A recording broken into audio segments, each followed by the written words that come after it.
Assalamualaikum warahmatullahi wabarakatuh. Perkenalkan, nama saya Subhan dari KPI 2D.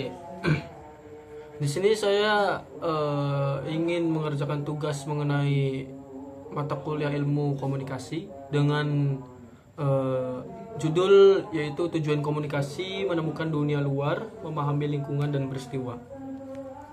Oke, baik. Teman-teman, bayangkan kalau satu hari kamu nggak pegang HP, nggak ngobrol, nggak baca berita.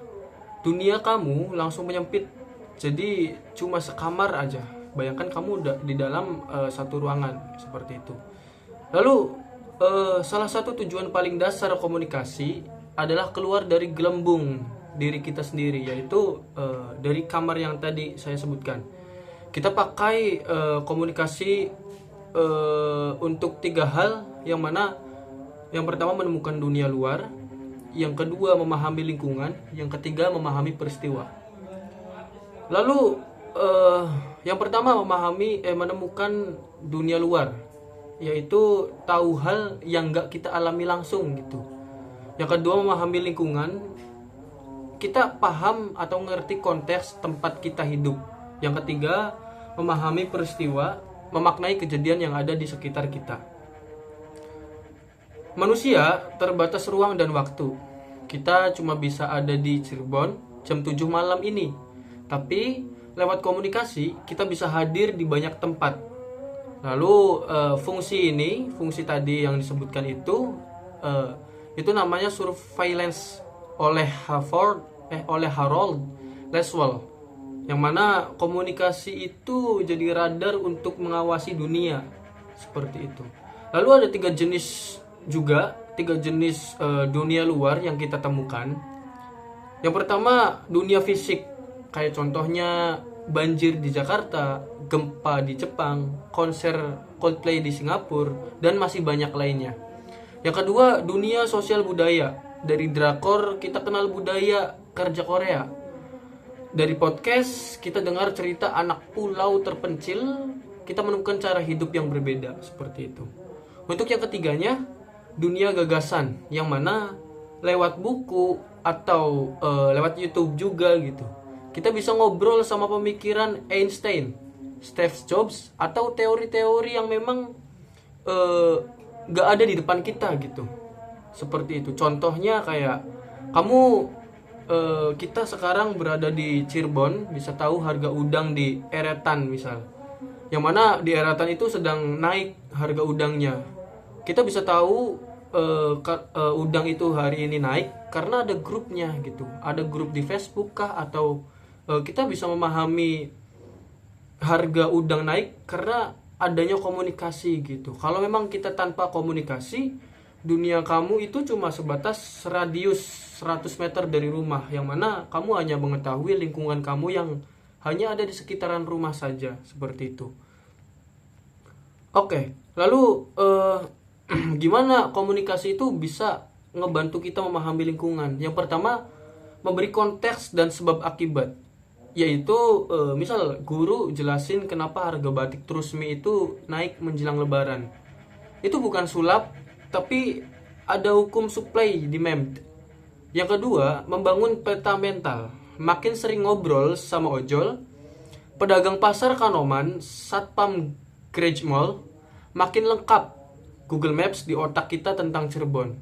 Kita tahu jalan tikus, jam yang rame, daerah yang rawan gitu. Itu dengan Google Maps tadi. Lalu untuk yang ketiga, verifikasi realitas. Kamu dengar katanya ada begal di Pilang, terus kamu tanya di grup, atau kamu tanya ke teman-teman yang memang rumahnya di Pilang gitu.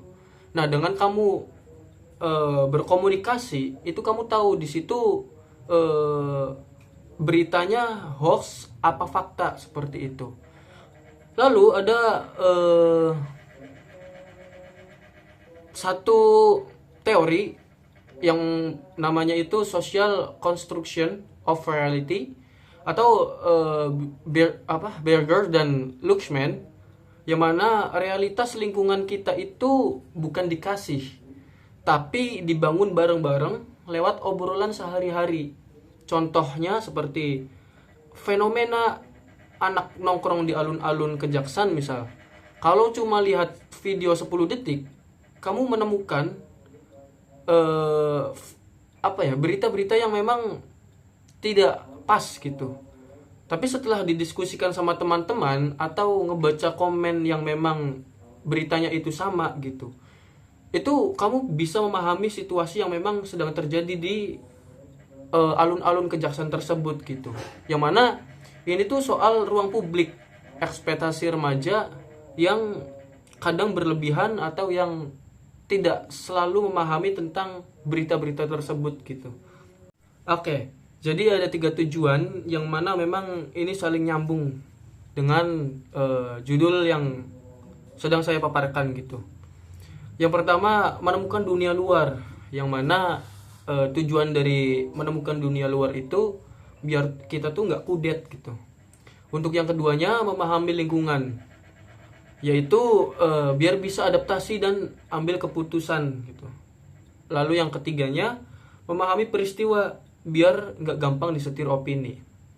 Tugas kita itu bukan cuma nerima info, tapi nyaring juga.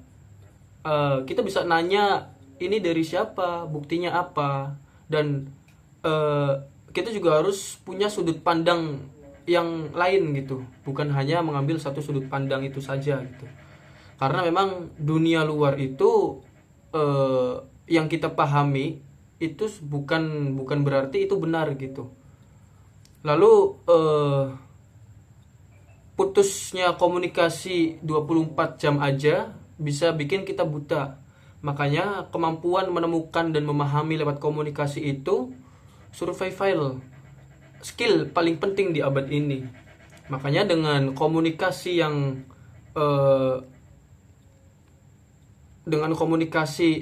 menemukan dunia luar atau memahami lingkungan dan peristiwa itu memang penting banget untuk di zaman ini, yang mana zaman Gen Z ya, itu memang penting banget. Makanya kita juga harus bisa menerapkan beberapa teori-teori atau menerapkan beberapa pelajaran-pelajaran yang harus kita lakukan gitu, seperti tadi yang saya sebutkan. Mungkin cukup sekian, kurang dan lebihnya mohon maaf. Wassalamualaikum warahmatullahi wabarakatuh.